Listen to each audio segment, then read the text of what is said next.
දවසේ අලුත්වන පුවත් දැනගන්න අපේ නාලිකාව සබ්ස්ක්‍රයිබ් කරලා තියාගන්න. ශලිනී තාරකා කියන්නේ අප රටේ ඉන්න දක්ෂ රංගන ශිල්පිනියෙක්. ඉතින් ඇත්තටම පසුගිය කාලයේදී රංගන ශාස්ත්‍රයේ ඉතාමත් ඉහළටම වැජඹුණු කාන්තාවක් තමයි ශලිනී තාරකා කියන්නේ. ඉතින් විවාහයෙන් පසු විදේශගතව ජීවත් වන නිසා අවුරුද්දට එක් ටෙලි නාට්‍යයකට පමණක් සහභාගී වන බව තමයි ඇය ප්‍රකාශ කරන්නේ. ඉතින් ඇත්තටම ජනප්‍රිය නිළිය ඒ වගේම දක්ෂතම නිළිය යන සම්මාන රාශියකින් ඇය පිදුම් ලබා තිබෙනවා. ඉතින් ළඟදී අවසන් වුණ මීදුම් තිර ටෙලිනාට්‍යයෙන් තවත් ජනප්‍රිය වුණු ඇය පසුගියදා අලුත් පියවරක් තබා තිබෙනවා. මාබෙල්ලා මූස් නමින් ඇඳුම් ව්‍යාපාරයක් ඇය ආරම්භ කර තිබෙනවා.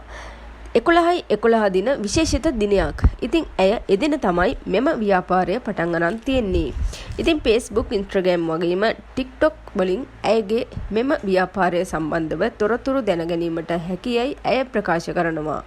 ඉතින් රංගන ශාස්ත්‍රයට මදක් සමුදී ව්‍යාපාර ශාස්ත්‍රයට යොමු වීමට ඇය බලාපොරොත්තුවෙන් සිටින බව තමයි ඇය සඳහන් කරන්නේ. ඉතින් කවුරුත් ආදරය කරන ශලිනී තාරකා නැමැති රංගන ශිල්පිනිය පසුගියදා ව්‍යාපාර ක්ෂේත්‍රයට අතගසා තිබෙන්නේ දක්ෂ ව්‍යාපාරිකයක් වීමට ඇති සිහිනය පළ දරා ගැනීම හේතුවෙන්. ඉතින් ඒ වගේම ඇයට තවත් සිහින ඇති බව තමයි ඇය මෙම ව්‍යාපාරය ආරම්භ කිරීමේ උත්සවයට සහභාගී වීමෙන් අනතුරුව ප්‍රකාශ කරේ. ඉතින් ඒ වගේම මෙම උත්සවය සඳහා රංගන ක්ෂේත්‍රයේ නළු නිළියන් රැසක් සහභාගී වුණා. ඒ වගේම ඇයගේ ස්වාමියා විදේශගතව සිටින නිසා මෙයට සහභාගී වීමට අපහසු බව තමයි ඇය ප්‍රකාශ කරන්නේ. ඉතින් මෙම ව්‍යාපාරය ආරම්භ කිරීමෙන් අනතුරුව නැවත විදේශගත වන බව තමයි ඇය ප්‍රකාශ කළේ. ඉතින් ඇයගේ මෙම ව්‍යාපාරය සහ ඇයගේ නව බලාපොරොත්තු සියල්ලම සාර්ථක වේවා කියලා අපි හැමෝම සුබ පතමු. ඉතින් මේ වගේ අලුත් තොරතුරු දැනගන්න අපේ නාලිකාව සබ්ස්ක්‍රයිබ් කරලා තියාගන්න.